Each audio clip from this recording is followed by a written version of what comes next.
C'est une maison 100% naturelle. Derrière le vieux masé, s'est greffée une extension tout en bois et en matériaux écologiques. Une maison témoin dans laquelle Roland Studer, artisan, a expérimenté des matériaux non conventionnels, plus respectueux de l'environnement et de la santé.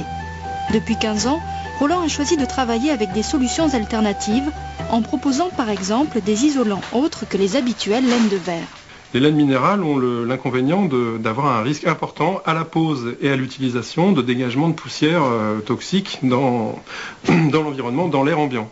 De même que l'amiante, c'est un peu le même principe avec des fibres légèrement différentes. Nous, on va travailler avec des laines végétales dans le cas du lin ou des laines animales dans le cas de la laine de mouton. Là, dans ce cas-là, eh bien, on utilise des matières qui n'émettent aucune fibre et aucun solvant, aucun composé organique volatile.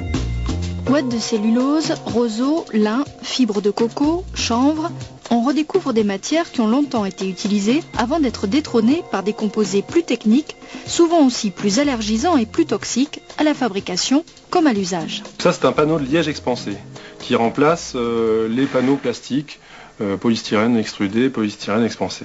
Il ne dégage aucune matière nocive ni à la fabrication ni au recyclage, parce que c'est du bois finalement transformé, c'est de l'écorce tout simplement, et qu'en plus il consomme peu d'énergie à la fabrication. Moins polluant à la fabrication, plus sain à l'utilisation, recyclable, ces matériaux alternatifs possèdent souvent des propriétés supérieures aux matériaux traditionnels. Meilleure protection thermique et acoustique, résistance aux rongeurs, aux champignons, à l'humidité ou au feu par exemple.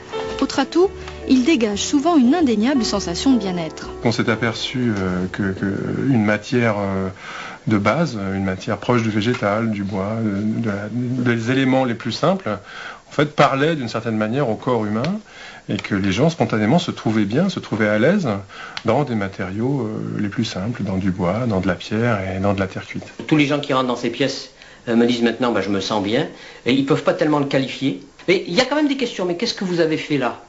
Voilà, ils ne connaissent pas mais ça leur pose question. Ah, il y a une tête toute molle. Michel est kinésithérapeute. Fatigué par l'inconfort et la résonance de son ancien cabinet en béton, il souhaitait agrandir et modifier son outil de travail. Je voulais absolument avoir des matériaux plus simples, plus d'espace, plus de clarté, des formes qui me conviennent.